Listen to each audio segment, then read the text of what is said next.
こんばんは。あ、できたかな、これで。なんか、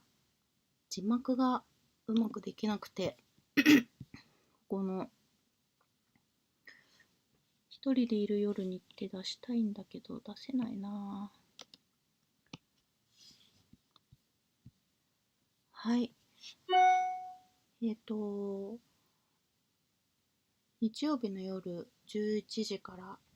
11時半の間に、なんかね、こう、ちょっと、誰かと喋りたいなと思って、先週急に始めました。一人でいる夜にということでね、あのタップダンサー振付家の踊る夏子です。こんばんは。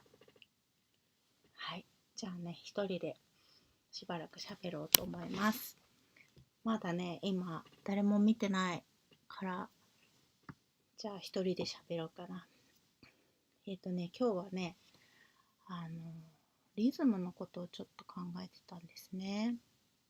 で、今、誰か見てくれてる感じがする。こんばんは、踊る夏子です。はい。今日すごい風でしたね。なんか、うちの猫が今さっきネズミを取って帰ってきて、それがね、ものすごく可愛いネズミだったんですね。ハツカネズミで、こんくらいかな、モグラくらいの大きさのすごい可愛いハツカネズミを取ってきて、今この部屋の外の廊下では、そのネズミをね、逃がしては追い詰め、逃がしては追い詰めっていうね、なぶり遊びがされていて、でもそれもね、猫の、本能なので、うちでは猫が何か取ってきても褒めもしないし、怒りもしないし、取り上げもしないし、よかったねって言ってるんですけど、それで、猫はきちんと最後まで食べます。なので、じゃあ、ちゃんと食べなさいねって言っているんですけど、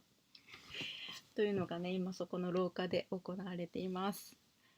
はい。はい。今日ちょっとね、私、リズムのこと考えてたので、リズムの本を紹介しようと思います。私ね、タップダンス習い始めた時に、全然音楽のことは知らなかったんですけど、で、なんかその音楽、自分も音楽やりたいな、リズムってなんだろう、ね、リズムってどうやったらいいんだろうっていうふうに思っていて、ちょうどタップダンスを始めたそのチームにミュージシャンの人がなんかリズムを教えに来ていたというかね、多分そのチームの音楽を作ってた人ですね。音楽を作ってた方が、タップダンサーちゃんと音楽のことを勉強しろよって言って、リズムのすごい簡単な講義とかをしてくれたんですよ。四分音符が半分に分かれて8分音符だよとか、8分音符がさらに分かれて16分音符だよみたいな黒板に書いて、でみんなでほーってそれを聞いたりしたんですけど、そんくらいじゃリズム分かんないですよね。で、私その後リズムってどうやって勉強したらいいんだろうって言って、なんか買ったね本があるんですよ。これじゃん。リズムに強くなるための全ノウハウ。これね、私タップ始めたとほぼ同時ぐらいに、同時でもないな、半年後ぐらいにこれを買って、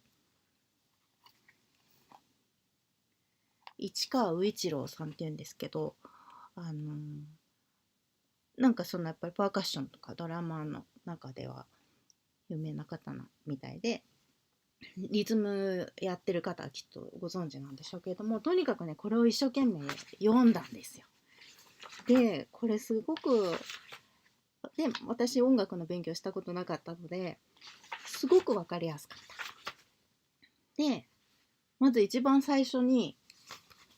リズム、タイム、ビート、パルス、グルーブ、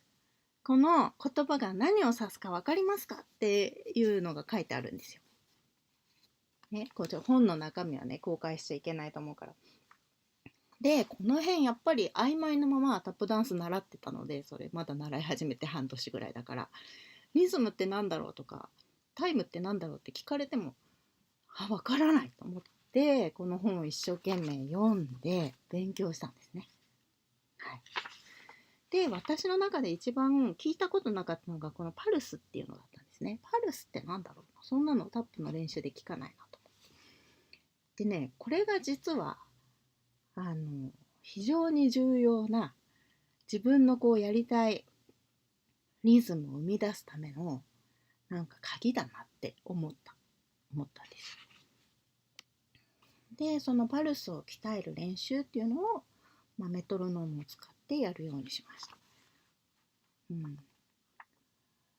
そ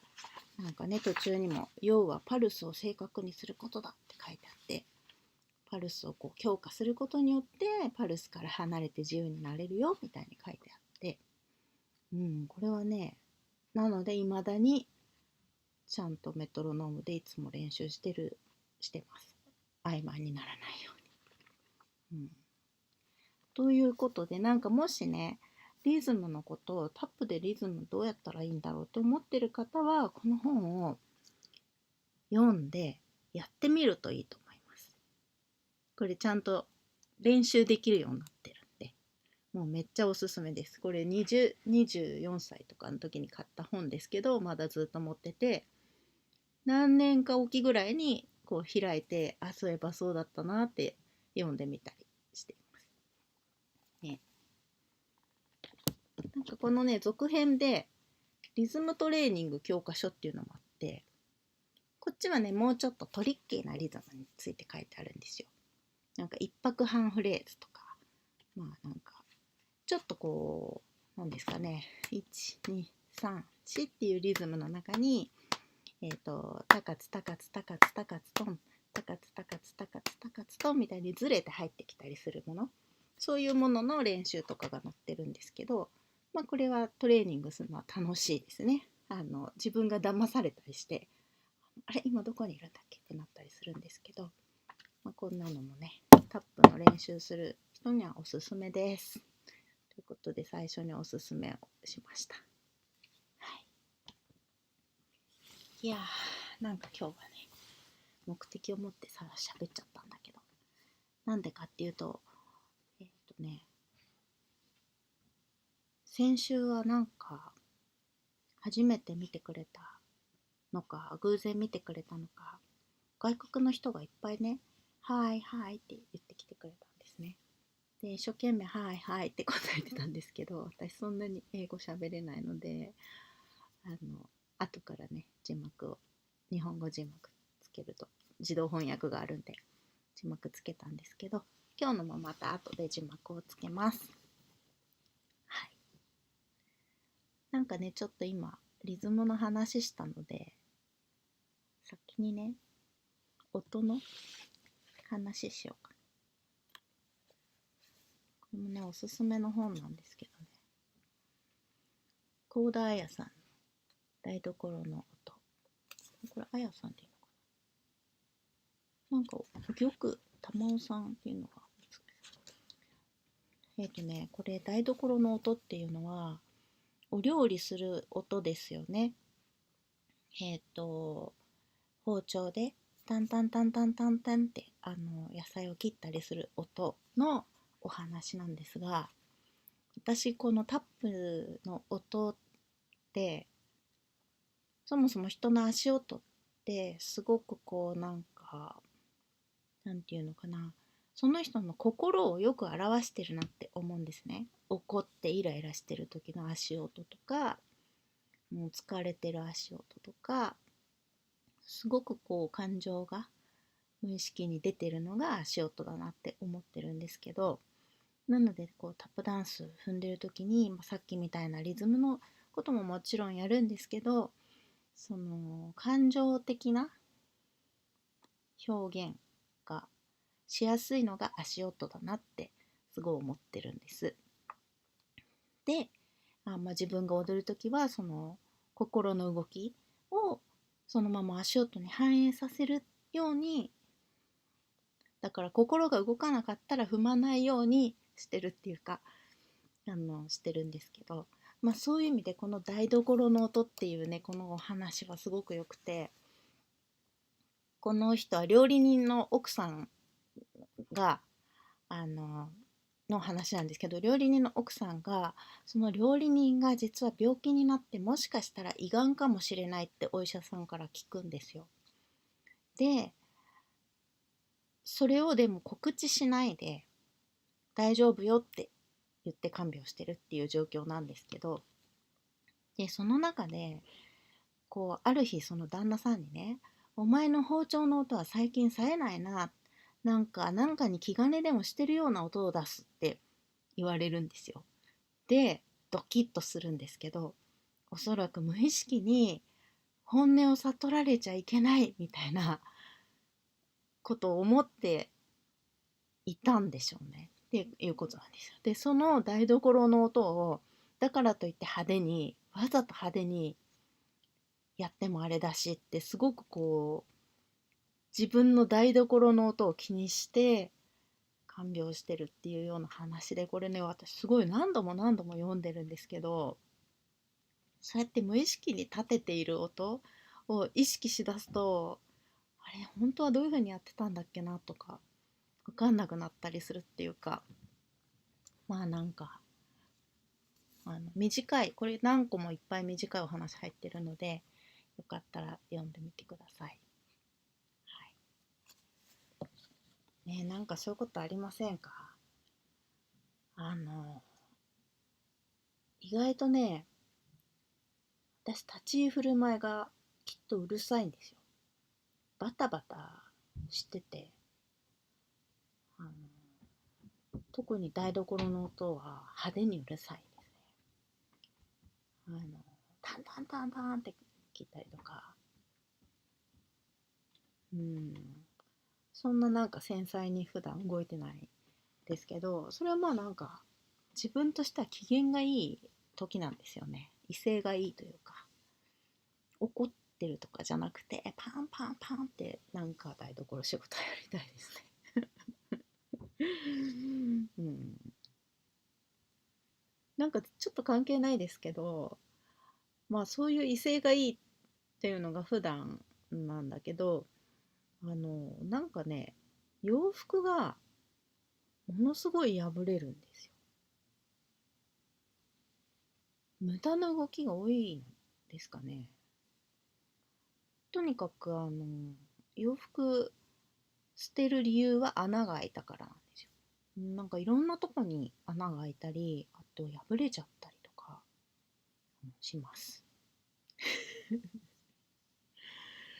そんなことないですか？なんかね、破れちゃうんですよ。そんなことないのか。どうなんだろ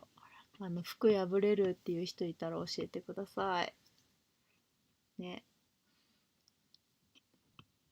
はあ、なんかね、やっと私今週元気なんですよ。先週とか、本当はすごい元気がなくて、もう誰かと喋りたいなって思って、誰か来てくれた。はーい。Thank you. くれてありがとう。なんか元気がなくて、多分ちょっとうつの傾向がもう出てて、どうしようと思ってて、で、もう突如、なんか誰かと喋りたいと思って、先週の夜この生配信を始めてみたんですね。で、なんか喋ってみてすごい良かったんです。なんか元気が出た。いろんな人がね、英語の人たちが、バイハイハイって言ってくれて、なんか嬉しかったですよ。うん。なんかそもそもね、パフォーマンスの仕事って、単純にパフォーマンスを見てもらうだけじゃなくて、そのお客さんがどんな表情で見てるかなとか、この場所の空気がどんな感じかなとか、そういうことをたくさん受け取りながら踊ってるわけですよ。であとはその終わった後にお客さんとお話ししたり、ね、なんかちょっとあれはどうだったんですかって聞かれて話したりとか、そういうの全てセットになってパフォーマンスなんですよね。でまあね、このオンラインになっていくつかもう現場もやったし、もちろんそのね前後にその現地にいる人とお話ししたりもできたんですけど、まあ、ただ圧倒的にねその回数が少なくなっちゃって、私としてはそういろんな人とこうただおしゃべりしたりすることがなくなっちゃったんですね。うん、福祉施設のメンバーたちともタップセッションは割とオンラインでやってるんですけど、まあ、いつもタップに行くともっとねすっごい話しかけられるんですよ。夏子さん夏子さん夏子さん夏子さんって言ってバーってみんなが喋ってきて、ね、あれはどうなのあれは何なの次はいつなのみたいな、同時にすごいいっぱいみんなに喋ってきてくれて、それで私は実は元気をもらってるんですけど、まあオンラインだとね、なんかまあでもそういう時間も取ってるんですけど、あの一人ずつねこう画面の前に来て「夏子さんイエーイ!」みたいな感じで「イエーイ!」みたいなねやってるんですけどね、なんかこう本当に人は人からエネルギーをもらって生きてるんだなってことをしみじみね感じましたね。まあ1年通して多分その辺になんか自分で無理してた部分もあったのかなとか思うんですけど、先週はね元気がなかった1週間の終わりだったって感じでした。今週はねだいぶこう自分らしく元気を取り戻してきて、結構踊る時間をきちんととって、いっぱい踊ってるんで、まあ足もねだいぶムキムキしてきました。あのダンスって肉体を維持する必要があるじゃないですか。でまあ他の仕事もそうかもしれないけど、肉体を維持するっていうのはもう見た目じゃなくてその機能を落とさないでいないといけないので、やっぱりそのきちんと練習時間を取るっていうのは筋肉のために必要で、まあその時間っていうのが多分自分にとっては瞑想みたいなもので、こうガチガチガチガチってメトロノームが鳴ってる中でずっとなんかそれこそパルス強化ですよね、さっきお話ししたパルスを強化しながら、でもこれって本当に瞑想的じゃないですか。この中にずっといて、でいろいろこう雑念が消えていって、なんか本当に音だけ聞こえてくるようになるんですけど、っていう時間がねやっぱり自分を取り戻すすごく大事な時間だなと思ってます。はい、なんかちょっと音の話ね、もう一つ。石井真二さんのね麦踏み空気、これはね割とこう児童文学の中でも有名かなと思うんですね。演劇にもよくなってますし、これね結構ね見方によっては何らかの障害のある人なんだろうなっていうキャラクターがいっぱい出てくるんですよ。で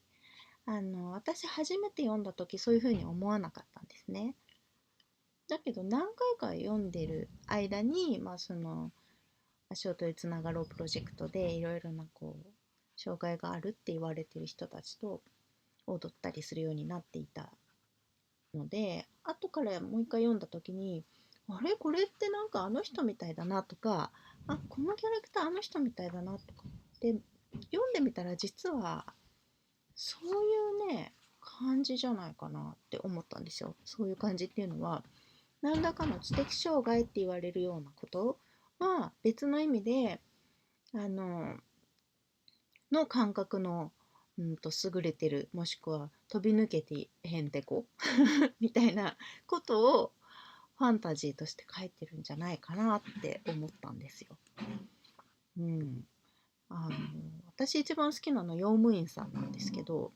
用務員さんがね、すごく変なリズムを持ってるっていうね話とかあるんですよ。うん、でなんかこの麦踏み空勢っていうのもなんかその麦踏みの音が聞こえるみたいなねとこから始まるんですけどね。そうなんかね、うん、用務員さんの話面白いんでちょっとこれはねぜひ読んでください。はい。あとねなんだっけな、色盲っていうのかな、色が見えないカメラマンの女の子の話とかもあるんですよ。でもそのすごく色を感じる写真を撮るっていう、だから色がないわけじゃないっていうねやつとかね。まあ本当にいろんな人が出てきてすごい数字にこうギューって数字になってる人とか、うん、おすすめです。読んでください。はい。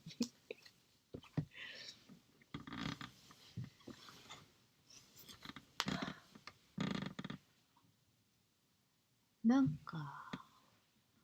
子供の時に自分がどういう感覚を持ってたかなっていうのを割と大事にしてるんですけど、大人になってから考えたことより、なんか子供の時何を思ってたっけなって。で私いまだに結構その辺の葉っぱとか取って食べたりとか、お花摘んで砂糖で煮詰めて鼻水作ったりとか、そういうことよくしてるんですけど、ね、なんていうのかな、ずっとね井の頭の野原で遊んでたんですよ。ほとんど外にいた記憶しかないぐらい、道端からなんていうか雑木林が多かったんですね、井の頭のあたりは。今もきっとそうだと思うけど、井の頭公園もねそうだし。でとにかくその草木がいっぱいあるところ、林の中とかで遊んでたから、なんだろうな、草の匂いとか木の匂いとか土の匂いとか、そういうものですごく安心する。うん、で夕方になってきたなとか、もう帰んなきゃいけないなとか、なんかああいう感じのまま今も踊ってるなってよく思うんですけど、でなんかたくさんの人と踊りとか作る時も、ちっちゃい時からいつもなんかそこら辺の子供たちみんなを引き連れて遊んでたんですね。自分がちっちゃい時は引き連れられて遊んでたわけですけど、小学生ぐらいになるとだいたい8人から10人ぐらいのほとんど男子みたいな子たちと玉川上水にこう使ってザリガニ取ったりカエルの卵取ったり、なんか崖を下っていってたりとか、入っちゃいけませんっていうようなこう鉄条網の間をこういう風に入ってなんか危ないとこで遊んだりとかしてたんですよ。でいろいろなとこに基地を作っていて、なんかたくさん基地を持ってましたね。で何が大事かっていうと、誰かが泣いたり喧嘩したりとかしてもみんなちゃんと安全に帰ってくるっていうのがすごい大事で、なんか昔ねまだね犬をけしかけて怒るおじさんとかいたんですよ。でなんか「こら入るな」とか言ってワンワンワンワンワンって犬が追っかけてきて、みんなでわーって逃げて、鉄条網の隙間からわーって逃げてビリビリとかなったりして、なんか膝怪我しちゃった男の子とかがいて泣いてたりとかして、ちゃんと慰めて葉っぱをこすりつけてなんとか泣き止んでもらって一緒に帰るとかそんなことをしてました。でそれが結局その今いろんな人とみんなで踊りを作ったりとか舞台を作ったりする時の感じがほとんど一緒だなと思っていて、みんなでちょっとねチャレンジを、これできるかなっていうチャレンジをして、でまあちょっと泣いちゃう人とかいたとしてもなんかちゃんと大丈夫な形にして帰ってくるみたいな。でなんかそれって後から「いやあれよくやったね」みたいなことに意外となるっていうね。そう全然ねやってること変わらないなって思ってます。なんかね、あと子供の時に思ってたことで、よくこんなこと子供の時に思ってたよなって思うことがあって、私なんか4年生ぐらいの時にはって気がついたんですけど、多分この私が私であるっていう意識みたいなものは、たとえ体がなくなったとしてもなくならないに違いないって思ったんですよ。なんかふとそれに気がついて、まあそれをね親にこう言ってみたら「何言ってんの、死んだらおしまいよ」って怒られちゃったんですけど私の中ではまあ、今だとそれはきっと魂みたいなことだと思うんですけど、その時それは何て表現したらいいかわからなかったので、私が私だって分かってるこの感じって言ったんですけど、だって寝てパッて起きてもああ私だって思うじゃないですか。私が誰かとか思わないですよね。なんかその私が私だって分かってるこの感じっていうのはきっとね体がなくなってもなくならないだろうなってことをなんかふと小学4年生の時に思ったんですね。そんなことないですかね。どうですかね。なのでなんか私は結構こうそういうふうにみんなもそうかなと思っていて、あの今会ってる人たち、何かでご一緒してる人たちっていうのはいつか今の体じゃない時にも会ってたりする人たちなのかなとか、またこの先会ったりするんだろうなとか、なんか割とすごくこう長くなんか感じてます。うん、あ、嬉しい。その感じわかりますって言ってくれる方いた。嬉しいな。ね、だからよくね、なんかこの老後のお金を貯めなくちゃとか、なんか死ぬまでにやんなきゃとか、人生は短いとかっていうあの話をされる方もいるけど、私の中ではあんまりそうは思ってなくて、まあでも今この体があるうちにできるだけあの今回やろうと思ってたことはやりたいなみたいな、すごく長く多分ずっと長く生きてるから、またこの体が終わったらその続きがどっかでできるかもしれないんだけど、ああ嬉しいな。あすみっこさんもですか。ああよかったね。だからなんかそう今のこの体でできるだけ、うん、できるだけ進みたいなみたいなのはありますね。ああ嬉しい嬉しい。うんね。なんかそうだ、なんかもうねそろそろ終わんなきゃいけない感じかな。なんかそれで今ね、私はショートにつながろうプロジェクトっていうのでこういろんな人と新しい価値観みたいなのをもっと広げていこうよっていうことをやってるんだけどね、なんかまあ、例えば人種とか国が違うとか、もうこの人は障害があってこの人は障害がない人みたいな分けてたり、肌の色が違うからで分けてたりっていうことはね、時代が経ていくとあれは差別だったねってなるけど、そうなるまではの当たり前の常識みたいな感じであるじゃないですか。でやっぱりそこにね違和感を感じることがすごいあって、私はそういうふうにこう長く生きている今この体なだけで、また別の時は違う、例えばね黒い肌だったかもしれないし、なんかいろいろな時があると思うんですよ。っていうことを考えると、そういう感覚的な今知的障害って言われてるようなことも実は本当はすごい才能かもしれないしっていうことをなんか思ったりして、足音へつながるプロジェクトやってるのですが、まあやっぱりね自分がこの体がなくなる前にこう世界中の人がみんなこう殺し合ったりしないで、私は今この体であなたと会えて嬉しいよっていう風になるといいな。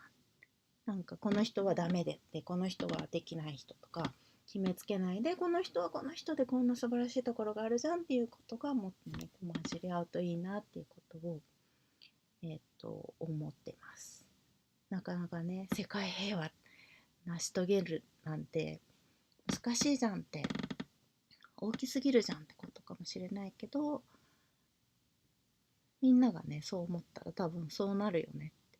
思ってます。はい。なんかよかったらみんなそう思う思うだけでいいんじゃないかなって思ってます。はい。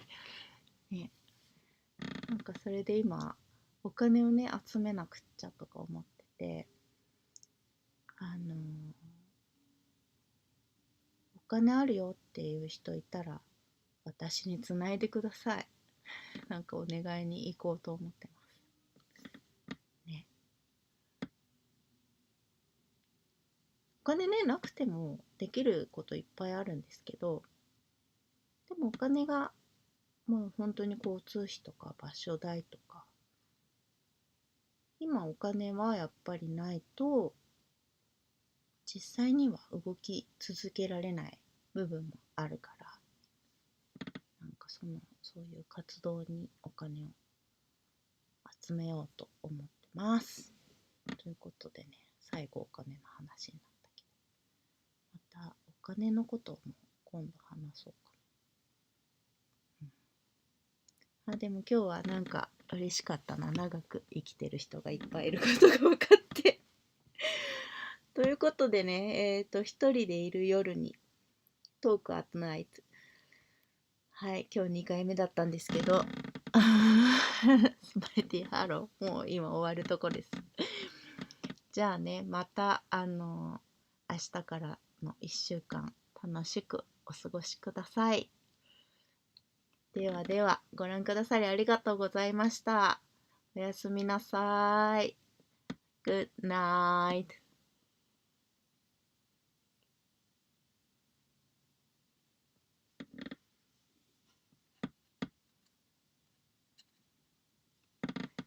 ありがとう。